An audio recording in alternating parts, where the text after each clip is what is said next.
Bonjour et bienvenue dans votre salon Esprit Meuble. Je me présente, Marc Guérif, concepteur d'espace dans le domaine professionnel lié à l'habitat. Cela consiste à vous guider dans l'agencement, la mise en valeur et la rentabilité de vos produits au sein de vos espaces d'exposition, que ce soit les revendeurs de meubles, stands et showrooms. Mon principal objectif est de construire une image de marque en cohérence avec votre marché, avant tout, bien entendu.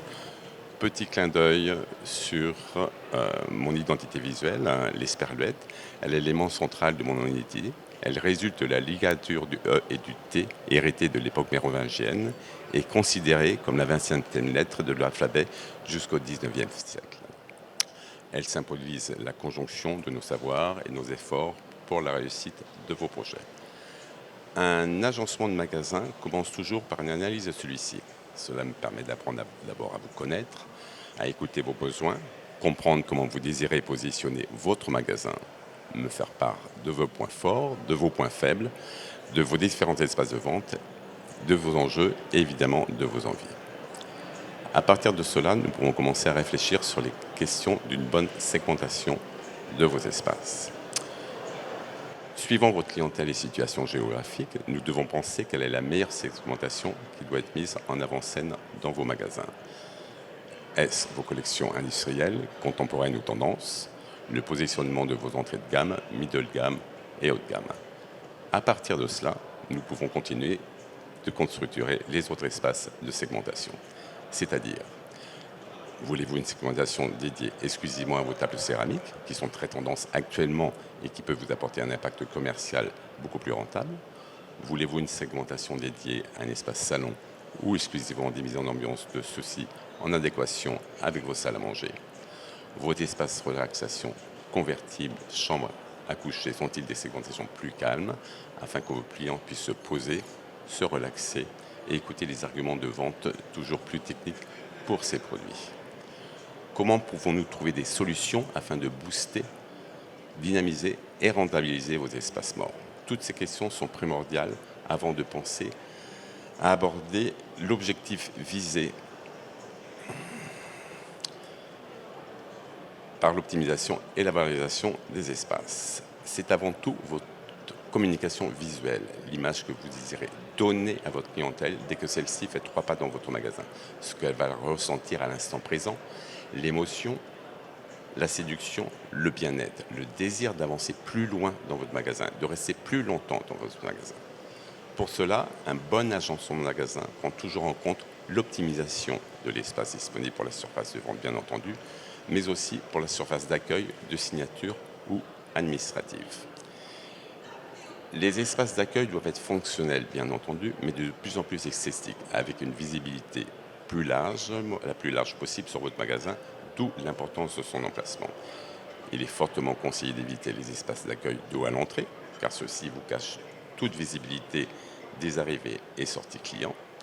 Il est préférable, en fonction de l'architecture de votre magasin, des espaces d'accueil à une dizaine de mètres de l'entrée, avec une visibilité au maximum à 180 sur vos espaces de vente. Ceci vous permettra d'observer le cheminement de vos clients sans pour autant qu'ils se sentent agressés par un accueil trop proche dès son arrivée. Je recommande des bureaux d'office avec place assise, ce qui amène vos équipes de vente à plus d'ouverture et de complicité avec la clientèle, contrairement à des comptoirs hauts qui créent une fracture entre le client et vous-même. Mais si vous préférez bien entendu opter pour cette solution, privilégiez des petits modules, quitte à ce qu'ils soient répétitifs dans l'espace dédié à l'accueil et signature.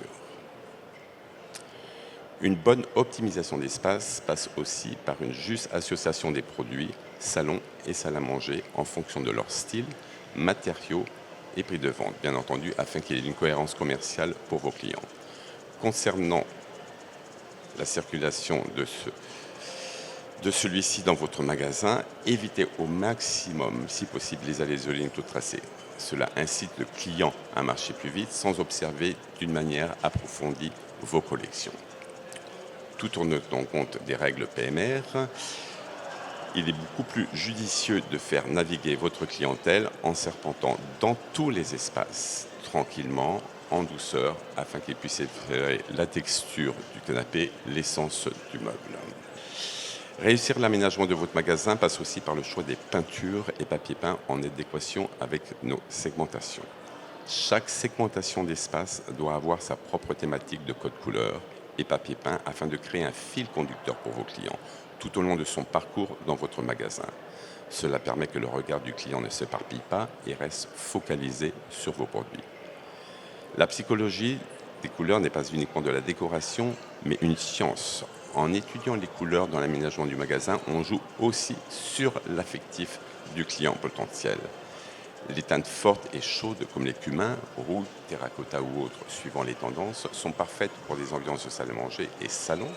Elles apportent bien entendu bien-être et énergie. Alors que les teintes douces et relaxantes, comme les verts de gris, les gris nordiques, les beiges, sont très adaptées pour vos espaces de relaxation convertibles ou chambres à coucher. Elles apportent apaisement et sérénité. N'hésitez pas à prendre des teintes sourdes, c'est celles qu'on appelle des teintes de couleur rabattue, c'est-à-dire une couleur auquel on a ajouté du pigment noir qui ne reflète donc pas la lumière. Cela donne des ambiances beaucoup plus chaudes, beaucoup plus cosy à vos atmosphères. Abordons l'importance de la végétation et des accessoires de décoration. La végétation dans un magasin, cela donne la vie à vos produits et à vos collections. Cela apporte le bien-être, la chaleur aux atmosphères.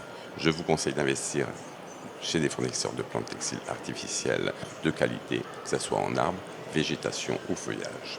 Ce sont des budgets certes, mais ces produits perdureront dans le temps et apporteront à vos espaces l'âme nécessaire pour valoriser ceux-ci.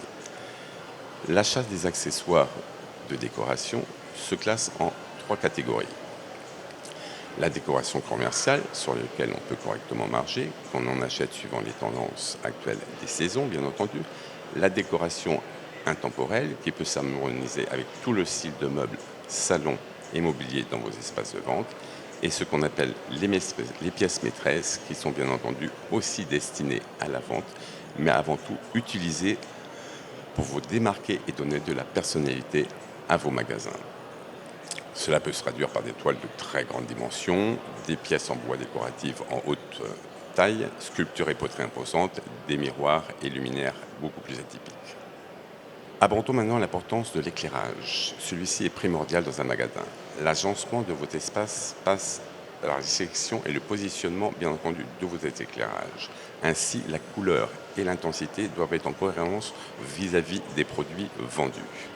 Le positionnement de la lumière doit également être pris en compte dans les points de vente. Il faut étudier la lumière avec attention car elle ne doit pas représenter une source d'inconfort ou de gêne pour vos clients. Surtout dans les espaces de relaxation où ils y passent beaucoup plus de temps. Plusieurs éclairages sont utiles. Les éclairages dits de base, que ce soit projecteur LED ou dalle LED. Les dalles LED de plafond diffusent un éclairage beaucoup plus clinique à mon goût. J'opte pour des projecteurs LED à diffusion et alimentation intégrée qui permettent un éclairage directionnel sur vos produits tout en gardant l'essence des matériaux et des tissus. Cela permet des ambiances cosy et chaleureuses dans lesquelles votre clientèle peut se sentir totalement apaisée. À cela vient s'ajouter bien entendu tout l'éclairage indirect d'angles à poser ou de lampes sur pied. En conclusion, il est important de bien aménager les espaces et les produits dans les magasins, car le désordre donne une impression de négligence et de manque de respect vis-à-vis des consommateurs. Mais nous savons que les magasins qui fonctionnent le mieux sur le marché sont ceux qui mettent en pratique ces 3 clés. La mise en valeur du produit, l'ambiance et tenue du magasin et bien entendu l'accueil de votre clientèle par vos équipes de vente. Merci à vous. Très bonne fin de salon.